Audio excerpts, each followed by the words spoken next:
nobody will be harmed in the cooking of this meal. That's great. Very reassured. We're gonna have some absolutely delicious southern fried chicken, some southern fried corn. So excited about this. Being a CISO is very much like being a chef. You are the orchestrator of something that is for your key stakeholder. So we have these stems, and I want to be resourceful. Do we reuse them at some point in anything? You can build a firewall with that. So we need to understand not only running our own processes, which is basically everybody in the company runs the processes at SecureOps, other than myself, because I'm a misbehavior and a mischievous fellow. And so it's not just about the vulnerability, it's about the evolution of the threat and the exposure. I can roll around in this myself. Yeah. Well, no, because I'm sorry. I love French Canada, Right. but I don't know that I want you on a plate. No. That's the nicest thing anybody said all day, John. Say SecureOps. SecureOps. How's that? Cheers. Cheers. Cheers.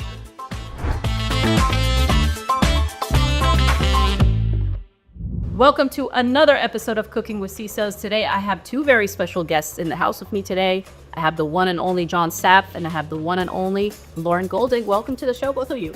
Awesome. Thank you for having us here. I am thrilled to get cooking, but before we do that, I always ask my guests, who are you, what do you do, and why the hell do you do it? I'm gonna start with you, John. Well, I am John Sapp. I am a cybersecurity leader, and just naturally what I call a protector.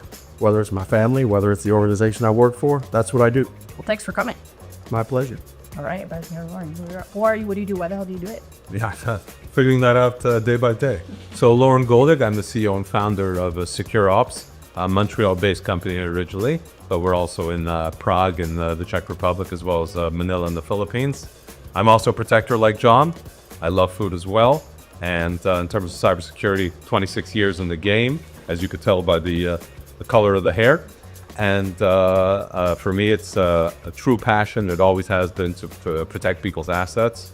And got a great team with me, so keeps me young, and I enjoy the field very much. I love that. Special shout out to the team in the back who are our special taste testers for after our wonderful dishes that we're going to cook today. John, what are we cooking today? What is your signature dish? So, first off, nobody will be harmed in the cooking of this meal. That's great. But we're Very reassured. there we go. But you know what? We're going back to where I grew up, where I come from, southeast down in Florida. Grew up in Tampa, and you know my parents are from South Georgia, so everything is about that southern meal, and that Sunday dinner is what it was always about. That we couldn't wait to get up, go to church, and come home so we could have Sunday dinner, which usually happened was more like lunch, but we called it the Sunday dinner down south.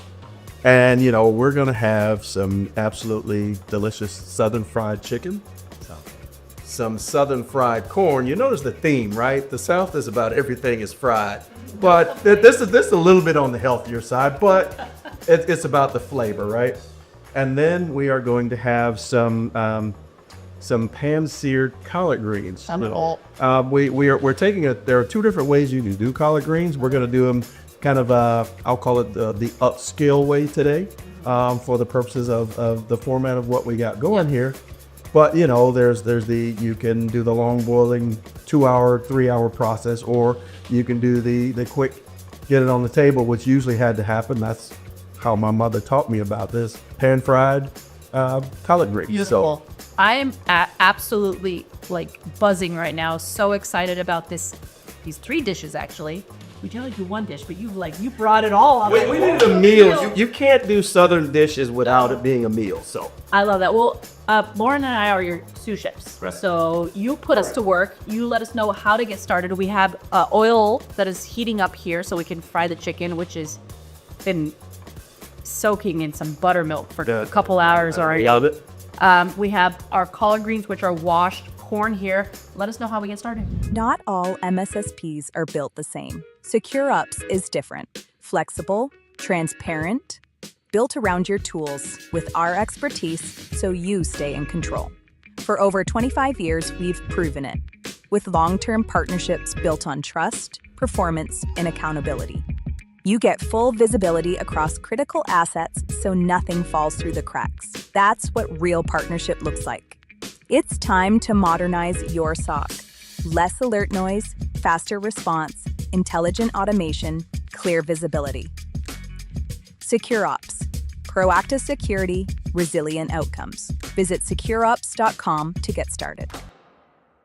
Being a CISO is very much like being a chef. I kind of want to talk about something a little bit about, how I see the intersection of cooking and being a CISO. Love it. I didn't have to instigate that conversation. So honest, I'm gonna switch with place UBB. All right. I'll get the corn going. And then, Over here. And so when you think about it, being a CISO is very much like being a chef. You are the orchestrator of something that is for your key stakeholder. yeah. And so you've got to think about this strategically. And when we came up with this meal, it was, what are all the things I need to deliver on the outcome? Yeah. The outcome I wanted was a Southern meal. And so in order to do that, we had to think about what are all the components of that. Same way we do in the security world, right? We got to think about what's our outcome. And, I'll use one that resonates with everybody today, AI. How do we enable the responsible use and secure adoption of AI?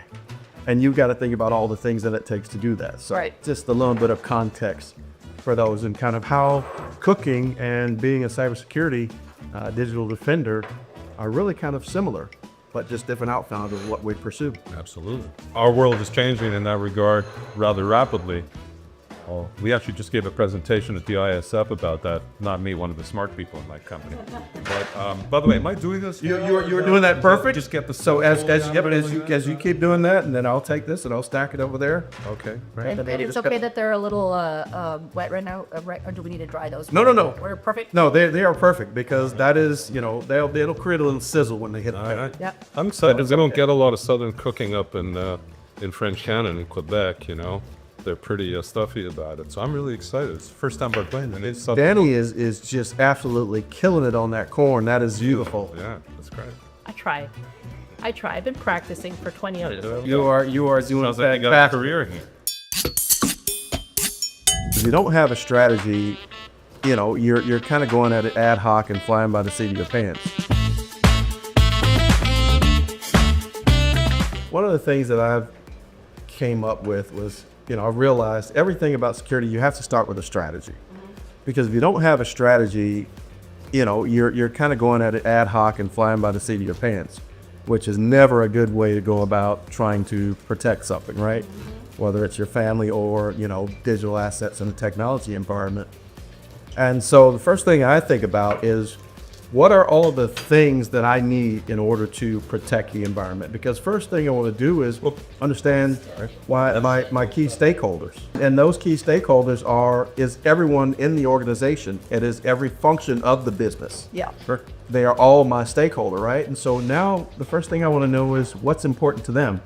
Because part of that is helping me to understand and be able to share with them what's in it for them, in terms of security being part of their journey. Yeah. And, we just had this conversation actually today in our organization where we talk about the engagement model and being able to share that with them, because when and where should we be engaged? Because they don't, by just in general, they don't know when and where or how to engage us except when something happens, right? But, there are points in the journey where we need to be consulted, points in the journey where we are advisory, and then points in the journey where we have something that we actually need to deliver to protect them. Right. So I think about it in those terms, just very strategically. For sure.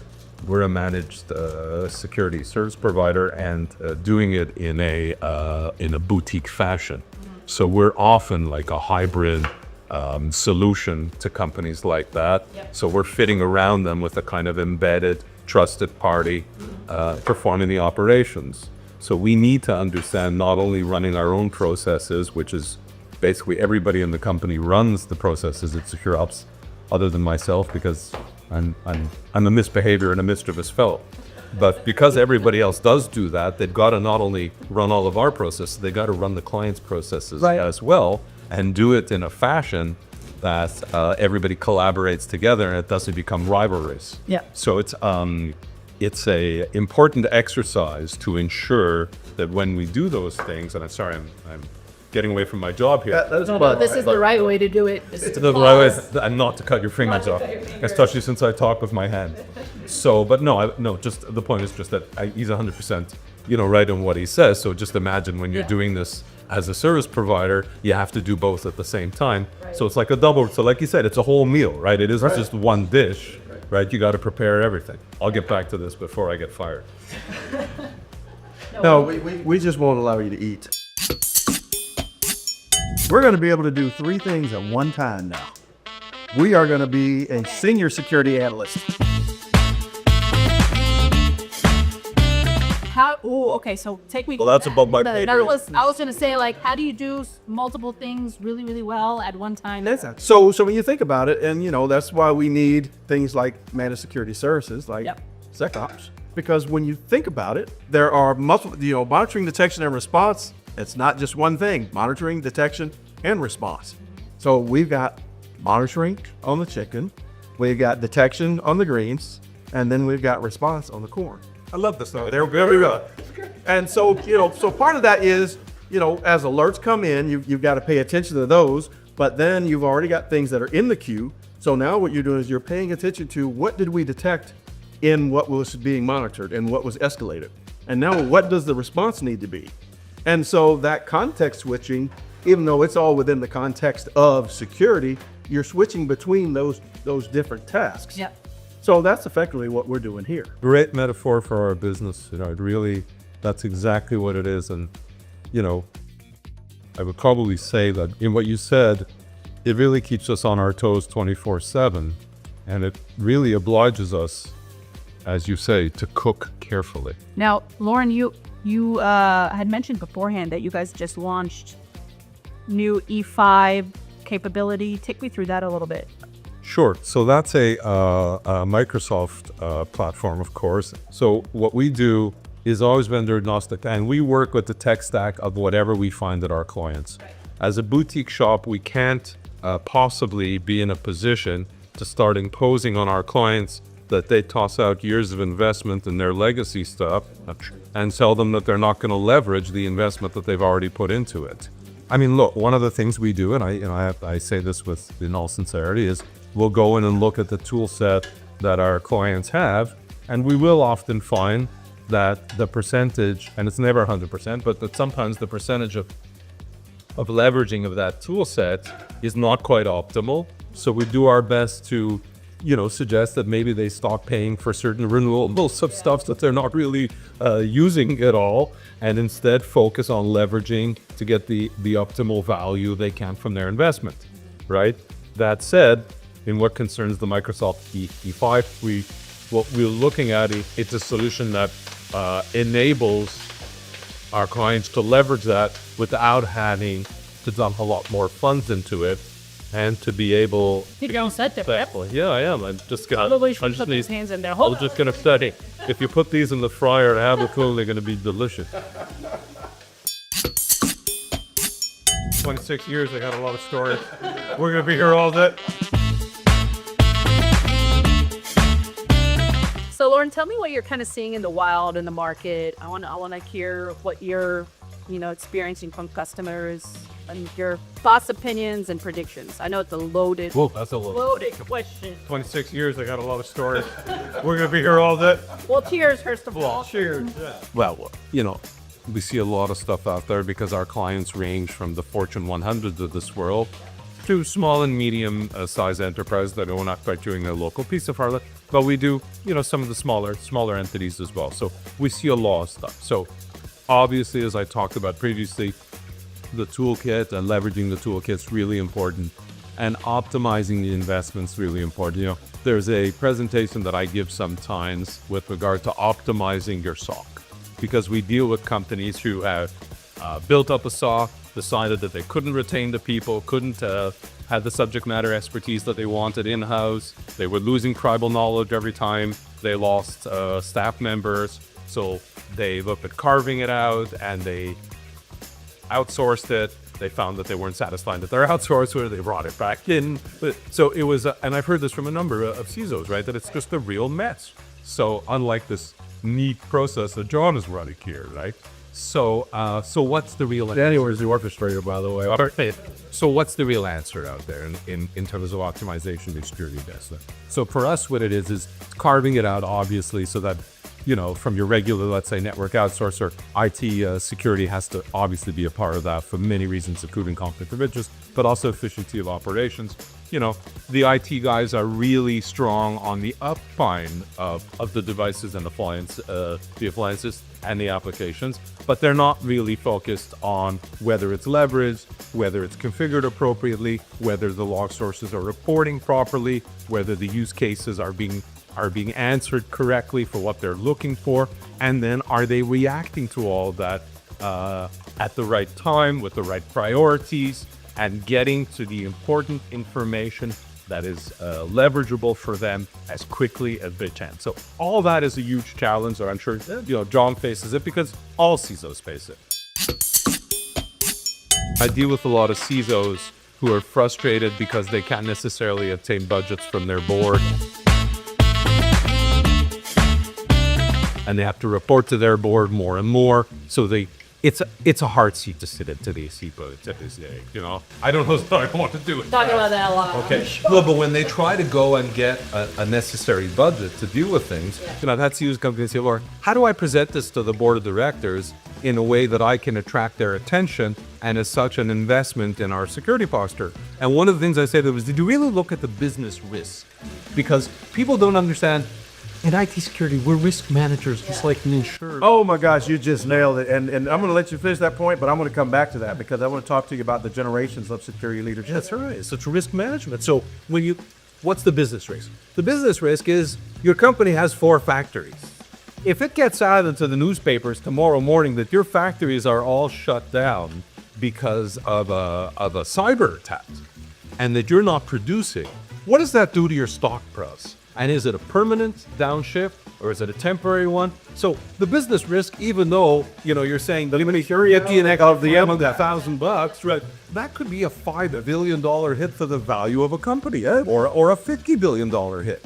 And what are they talking about saving? $1 million worth of IT security infrastructure to expose the company to what could be billions of dollars of risk. So, they got it. But the problem is that CISOs don't necessarily go to school to be taught. Yes, we did. To present to a board of directors in their language, hey guys, you know what this really is? I'm not here to scare the hell out of you, but I am here to scare the hell out of you because I need the money to invest in my, I guess, self-serving. SecureOps is in the game of taking that money, right? So I'm rather first to say that, right? So you think about 1995, let's call that the start of Gen 1 of security leadership. Yeah. Steve Katz was brought in to solve a technical problem. But Steve Katz was not the most technical person, by his own admission, right? That was not necessarily what his thing was, but he was brought in to solve a technical problem. So Gen 1, and I'll call it generation 10 years, Gen 2, you had become business aligned. So now you got to be business focused. You got to be business minded. No different than the way CIOs went, right? They went from technical to hiring business people to be CIOs, right? People who had more of a financial background, who understood business, right? So we had to understand business. So now Gen 3, 2005 to 2015 to 2024. We're now in Gen 3. We are now risk managers. But we can't get rid of the technical or the business. We now have to couple that with the risk management. So we have to be all 3 things. But now we are Gen 4. If every university student now changed programs and went into cybersecurity, we still wouldn't have enough people. If we're thinking about, what's for dinner tonight, you got to think about that next meal or that next person who's got next, if you want to think about it that way. And it is, are you developing that next security leader? Yeah.